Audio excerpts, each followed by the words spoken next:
মাস আমরা কিভাবে কাটাতে পারি, যেহেতু আর একদিন দুই দিন পরে কি একদিন আছে সম্ভবত যে রমাদান প্রায় আমাদের সন্নিকটে।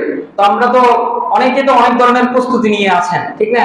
কেউ কেউ আছে, কেউ কেউ মনে করে যে রমজান মাস কি একটা ব্যবসার একটা মুখ্যম একটা সময়, ব্যবসা কিভাবে টাকা আয় করা যায়, তারা তো রমজানকে এভাবে দেখে। অথচ আমাদের যারা সালাফ ছিলেন, সাহাবায়ে কেরাম ছিলেন, তারা রমজান মাসে এমন কিছু করতেন না। তাদের ছিল কি সবকিছু আখিরাত কেন্দ্রিক। রমাদান মাস ছিল তাদের আখিরাত কেন্দ্রিক, বুঝতে পেরেছেন? তাদের সবসময় এটা টেনশন থাকতো। আমরা তো যখন ওই সেই দশক চলে যায়, ঈদ চলে আসে, আমরা তো খুব আনন্দ করি, ঠিক না? কিন্তু আমাদের এরকম অনেক সালাফ ছিলেন, ইমাম মালিক রাহিমাহুল্লাহ, আব্দুল্লাহ ইবনে আব্বাস রাদিয়াল্লাহু আনহু, অনেক সাহাবী ছিলেন, অনেক সালাফ ছিলেন, যে তারা ঈদ যখন নিকটে চলে আসতো তাদের মন কত খারাপ হয়ে যেত, হায় রে মেহমানটা চলে যাচ্ছে, রমাদানটা শেষ হয়ে যাচ্ছে, তাদের কি মন কত বেশি বিষণ্ণ হয়ে যেত। তো এই রমাদান মাসকে আমরা একটা সফল মাস হিসেবে কিভাবে কাটাতে পারি, তো কিছু আমল তো অবশ্যই করতে হবে, ঠিক না? তো প্রথম আমি কয়েকটা আমল বলবো ইনশাআল্লাহ, তো আপনারা যতগুলো মনে রাখতে পারবেন রাখবেন, আর না হলে রেকর্ড হচ্ছে, আপনারা ইনশাআল্লাহ রেকর্ড থেকে দেখে নিতে পারেন। তো প্রথম যে আমলটা করতে হবে সেটা হচ্ছে রমাদানের চাঁদ দেখতে হবে। এটা যে একটা আমল, এটা আমাদের সমাজে এখন মানুষ মনে করে কি জিকির আজকার কোরআন তেলাওয়াত এগুলো হচ্ছে আমল। রমাদানের চাঁদ দেখা এটা যে একটা আমল, এটা হারাই গেছে আমাদের সমাজ থেকে, কি হারাই গেছে এটা। আমরা ওই চাঁদ দেখি কোথায়? ফেসবুকে, হ্যাঁ, ফেসবুকে আর নাহলে বিটিভি সংবাদ নিউজ গুলাতে আমরা চাঁদ দেখেছি, চাঁদ দেখা গেছে কিনা। এবং কার থেকে শুনি? বিটিভিতে বেপরদা নারী যারা খবর প্রচার করতেছে, তারা, হ্যাঁ, তাদের মুখ থেকে আমরা সেটা শুনতে বেশি মনে হয় স্বাচ্ছন্দ্য বোধ করি। কিন্তু সালফে সালেহিনরা কি করতেন? তারা চাঁদ দেখতেন এবং চাঁদ দেখার যে নির্দিষ্ট দোয়া আছে সেটাও কি করতেন? করতেন, বুঝতে পেরেছেন? তো যারা দোয়া পারেন না, অন্তত পক্ষে চাঁদ দেখবেন, দেখতে যাবেন, ঠিক আছে? যেমন চাঁদ দেখার দোয়া কি? আল্লাহুম্মা আহিল্লাহু আলাইনা বিল আমনি ওয়াল ঈমান ওয়াস সালামাতি ওয়াল ইসলাম ওয়াত তাওফীকি লিমা তুহিব্বু ওয়া তারদা রাব্বুনা ওয়া রাব্বুকাল্লাহ। তো আপনি ইচ্ছা করলে দেখে দেখেও করতে পারেন, কোনো সমস্যা নেই ইনশাআল্লাহ। তো এক নাম্বার আমল কি? রমাদানের চাঁদ দেখা। দুই নাম্বার হচ্ছে রমাদানের কি রাখা? রোজা রাখা। তিন নাম্বার হচ্ছে সাহরি খাওয়া। আমরা অনেক মানুষ আছে যে ওই কি করি, যেহেতু আমার ঘুমটা বাড়ি, তো ওই এমনি নিয়ত করি ফেলে, তারাবি সালাত পড়ছি না হলে পড়ি নাই, ব্যবসা করি আসি, খাওয়া দাওয়া খাই এক নিয়তে, আল্লাহ সাপোর্ট দো, ব্যাস শেষ, সেহরিতে আর উঠি না। কিন্তু না, ইনশাআল্লাহ আমরা কি করব? রমাদানে সেহরি খাওয়ার জন্য অবশ্যই উঠবো। তো সেহরি যে খাওয়া, 4 নাম্বার যেটা, সেটা হচ্ছে শেষ সময় সেহরি খাওয়া। রাসূল সাল্লাল্লাহু আলাইহি ওয়াসাল্লাম কি করতেন? আমরা আবার অনেক সময় দেখা যায় কি করি, সেহরি অনেক তাড়াতাড়ি খেয়ে ফেলি। না, রাসূল সাল্লাল্লাহু আলাইহি ওয়াসাল্লাম উঠতেন, হ্যাঁ, কান্নাকাটি করতেন আল্লাহ, তারপরে যদি সুযোগ হয় সালাত করতেন, নাহলে পরিবারকে সময় দিতেন, হ্যাঁ, তারপর শেষ সময় কি করতেন? সেহরি খেতেন, বুঝতে পেরেছেন? এই মনে করেন এখন তো যেহেতু বডির টাইম আছে, আপনি 15 মিনিট 20 মিনিট আগে কি করেন? সেহরি খান। তারপর হচ্ছে সেহরি খাওয়ার সময় আমরা অনেক সময় কি করি, আমাদের যেহেতু ভাত হচ্ছে কি প্রধান খাবার, আমরা ভাত দিয়ে শুরু করি, ভাত খাই বা পানি খাই, কিন্তু সেহরিতে খেজুর খাওয়া যে রাসূল সাল্লাল্লাহু আলাইহি ওয়াসাল্লামের একটা সুন্নাত, এটা আমরা ভুলে গেছি। আমরা কিন্তু দেখবেন ইফতার করার সময় কি করি? খেজুর খাই, কিন্তু সেহরি খাওয়ার সময় সুন্নাত নাই। এটা হচ্ছে রাসূল সাল্লাল্লাহু আলাইহি ওয়াসাল্লামের হারাম একটা সুন্নাত। ইনশাআল্লাহ আমি একদিন আলোচনা করব যে এমন অনেক সুন্নাত যেগুলো আমাদের সমাজ থেকে কি করে, কি করছে? হারাই গেছে, রাসূল সাল্লাল্লাহু আলাইহি ওয়াসাল্লামের হারাম সুন্নাত। তো আমরা এটা আমল করার চেষ্টা করবো, যে প্রথমে কি করবো? সেহরি খাবো কি দিয়ে? খেজুর দিয়ে। আপনি একটা হোক, দুইটা হোক, তিনটা হোক, আপনার সামর্থ্য অনুযায়ী আপনি খাবেন। তারপর হচ্ছে ইস্তিগফার করা, যেটা অত্যন্ত গুরুত্বপূর্ণ। হ্যাঁ, ইস্তিগফার করা, আস্তাগফিরুল্লাহাল্লাযী লা ইলাহা ইল্লা হুয়াল হাইয়ুল কাইয়্যুম ওয়া আতুবু ইলাইহি। ভাষায় কি শব্দে ইস্তিগফার এসেছে, আপনি আস্তাগফিরুল্লাহ করতে পারেন। আপনার যদি বেশি না পারেন, আল্লাহ আমার ক্ষমা করে দেন, বাংলাও বলতে পারেন। আরবিতে যে বলতেই হবে এমন কি না আবশ্যকতা না, আপনি বাংলাও বলেন, কোনো সমস্যা নেই। তারপর 7 নাম্বার যেটা, সেটা হচ্ছে কি করা? কোরআন তেলাওয়াত করা। সেটা হচ্ছে কি করা? কোরআন তেলাওয়াত করা। ইনশাআল্লাহ রমাদান মাসে আমি একটা জুমাতে, হয়তো সামনের জুমাতে, কোরআন নিয়ে ইনশাআল্লাহ কোরআন তেলাওয়াত নিয়ে বলবো, কোরআনের বিষয়। 8 নাম্বার হচ্ছে ঝগড়া, অশ্লীল কর্মকাণ্ড, ঝগড়া করা। এই যে যেহেতু রোজা রাখছে, অনেকের মেজাজ টেজাজ কি থাকে? গরম থাকে, কিছু থেকে কিছু হলেই কি হয়ে যায়? ফায়ার হয়ে যায়, গরম হয়ে যায়। এটা থেকে আমাদেরকে বিরত থাকতে হবে। তারপর অশ্লীল কর্মকাণ্ড, এই যে আমি বলি যে যারা এই যে ঝগড়া ফাসাদ করে, অশ্লীল কর্মকাণ্ড লিপ্ত থাকে, মনে করেন মুভি দেখা, পর্নোগ্রাফি দেখা, নাটক দেখা রোজা অবস্থায়, তার রোজা যে দায়িত্ব আছে এটা হয়ে যাবে, কিন্তু রোজা রাখলে যে নেকি আছে সে এই নেকি পাবে না। এটা রাসূল সাল্লাল্লাহু আলাইহি ওয়াসাল্লামের হাদিস। যে ব্যক্তি রোজা রাখা অবস্থায় অশ্লীল কর্মকাণ্ড, ঝগড়া ফাসাদ, মিথ্যা পরিত্যাগ করলো না, রাসূল সাল্লাল্লাহু আলাইহি ওয়াসাল্লাম বলেছেন, বুখারী মুসলিমের হাদিস, সে রোজা থাকা না থাকা আল্লাহ তাআলা কোনো কিছু যায় আসে না। তো রাসূল সাল্লাল্লাহু আলাইহি ওয়াসাল্লাম বলেছেন।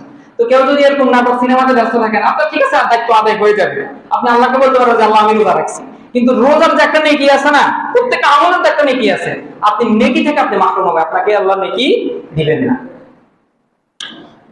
তারপরে 9 নাম্বার হচ্ছে কি করা, জিকির আজকার করা। ঠিক আছে, আপনি এই যে জিকির কি করবে, ইল্লাল্লাহ ইল্লাল্লাহ না, আল্লাহ আল্লাহ না, যেগুলো হাদিস দ্বারা সাব্যস্ত, ঠিক আছে, সালফে সালেহিনের বক্তব্য দ্বারা সাব্যস্ত, আমরা এমন জিকিরগুলো করব, সুবহানাল্লাহ, আলহামদুলিল্লাহ, আল্লাহু আকবার, ঠিক আছে, আস্তাগফিরুল্লাহ, আপনি এই ধরনের জিকিরগুলো করেন যেগুলো হাদিসে এসেছে। আপনি এমন জিকির কেন করবেন যেগুলো মানুষের বানানো, যারা নিজেরা জান্নাতে যাবে কিনা এটা নিয়ে কি আছে, দ্বিধাদ্বন্দ্বে আছে, যেটা রাসূল সাল্লাল্লাহু আলাইহি ওয়াসাল্লামের চাইতে উত্তম জিকির কেউ শিক্ষা দিতে পারে ভাই। তো আমরা এই মানুষের বানানো জিকিরগুলো, অনেক মানুষ অনেক ধরনের এই যে কথাবার্তা বলে যে যারা ইল্লাল্লাহ জিকির জানে না, তাদের আরবি গ্রামার দুর্বল, হ্যাঁ, তাদের ব্যাকরণের কোনো জ্ঞান নেই, এই ধরনের অনেক কথাবার্তা বলা যাবে, এত কথার দরকার নেই। যেটা আল্লাহ এবং তার রাসূল বলেছে, সাহাবায়ে আমল করেছে, আমরা সেটাই কি করব, অ্যাপ্রিশিয়েট করব, সেটাই আমল করব। তারপর হচ্ছে 10 নম্বর যেটা, সেটা হচ্ছে যাবতীয় যত ধরনের হারাম কাজ আছে, হারাম কাজগুলো থেকে আমরা কি করব, বিরত থাকবো ইনশাআল্লাহ। তারপর হচ্ছে 11 নম্বর যেটা, সেটা হচ্ছে যে রোজা অবস্থায় দোয়া করব।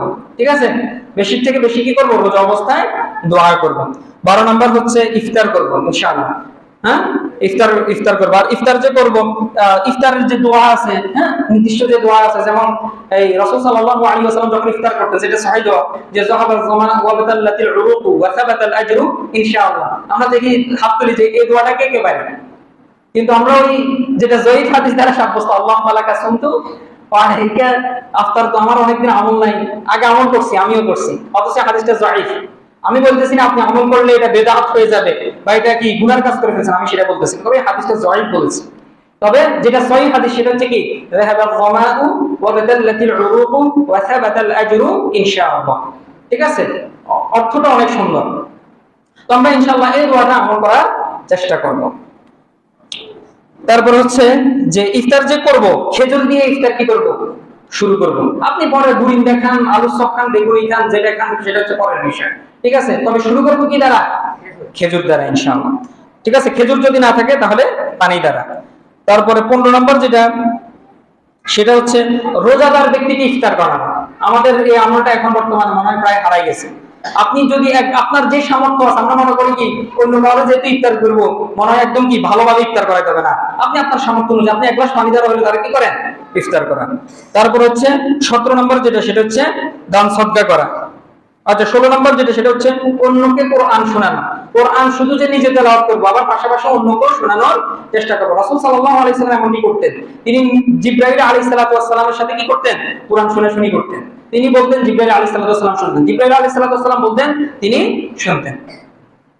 তারপর 17 নম্বর যেটা, সেটা হচ্ছে দান সদকা করা। আপনার সামর্থ্য অনুযায়ী আপনি কি করবেন, দান সদকা করবেন। 18 নম্বর হচ্ছে কিয়ামুল লাইল, হ্যাঁ, তারাবি বলেন, হ্যাঁ, তারপরে কিয়ামুল লাইল বলেন, তাহাজ্জুদ বলেন, মোট কথা কি রাত্রি জাগরণ করা। 19 নাম্বার হচ্ছে উমরা করা, আপনার সামর্থ্য যদি থাকে উমরা করবেন। 20 নাম্বার হচ্ছে ইতিকাফ করা, যে শেষ দশকে যেটা, হ্যাঁ, শেষ দশকে ইনশাআল্লাহ। আপনাদের এখানে ইতিকাফ হয় নাকি? ইনশাআল্লাহ চেষ্টা করবেন ইতিকাফ করার জন্য। তারপরে 21 নাম্বার হচ্ছে শেষ দশকে আমল করার জন্য বাড়তি করা, প্রচেষ্টা চালানো। রাসূল সাল্লাল্লাহু আলাইহি হাদিসে এইভাবে আসছে যে রাসূল সাল্লাল্লাহু আলাইহি ওয়াসাল্লাম যে ওয়াশাদ্দা ইদারহু, তিনি তার লুঙ্গিকে কি করতেন, শক্ত করে বাঁধতেন। ঠিক আছে, মানে যাতে কি ভালোভাবে আমল করতে পারেন। তারপরে 22 নাম্বার হচ্ছে পরিবারকে জাগিয়ে দিবেন, শেষ দশকে কি করবেন, পরিবারকে নিয়ে আমল করবেন। 23 নাম্বার হচ্ছে যে লাইলাতুল কদর তালাশ করা। আমাদের সমাজে যেটা দেখা যায় সেটা হচ্ছে কি করে, ওই 27 তারিখ না 26 তারিখ যে ওই দিনে আমরা লাইলাতুল কদর তালাশ করি, কিন্তু না, হাদিস দ্বারা হচ্ছে বেজোড় রাত্রিগুলোতে কি করা, লাইলাতুল কদর তালাশ করা। আপনি ইনশাআল্লাহ শেষ দশক পুরোটাই কি করবেন, তালাশ করবেন।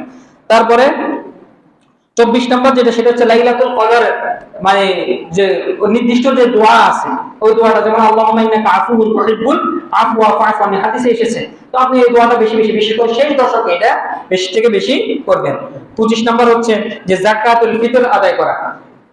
তারপর 26 নাম্বার হচ্ছে যেটা, আমি এটা লাস্টে রেখেছি এর জন্য যে এই ক্ষেত্রে মানুষের কি একটু মানে গড়িমসি দেখা যায়। নফল সালাত যেগুলো আছে, যে সুন্নত সালাত, হ্যাঁ, সুন্নাত ফরজ সালাত তো আমরা মাশাআল্লাহ রমাদানে দেখি যে কি সবাই ফরজ সালাত পড়ে, কিন্তু এই যে নফল নামাজ, নফল সালাতগুলো আর পড়ে না। যোহরের আগে পরে, হ্যাঁ আসরের আগেও আছে, তারপর মাগরিবের কি আছে পরে আছে, এগুলো আমরা অনেকে আদায় করি না। ইনশাআল্লাহ এগুলো আদায় করার চেষ্টা করব। 27 নম্বর সর্বশেষ যেটা, সেটা হচ্ছে কি নিজে আমল করবেন এবং অন্যরা যাতে আমল করে তাকেও কি করবেন, দাওয়াত দিবেন। বুঝতে পেরেছেন? এই দাওয়াতি কাজটা আমাদের সমাজ থেকে দিন দিন হারাই যাচ্ছে। আমরা মনে করি নিজের সরকার নিজে তেল দিই, নিজে জান্নাতে যাওয়ার চেষ্টা করি। না, এমনটা করা যাবে না। আপনি নিজেও আমল করবেন, আপনার অপর মুসলিম ভাইকেও আমল করার জন্য বলবেন ইনশাআল্লাহ।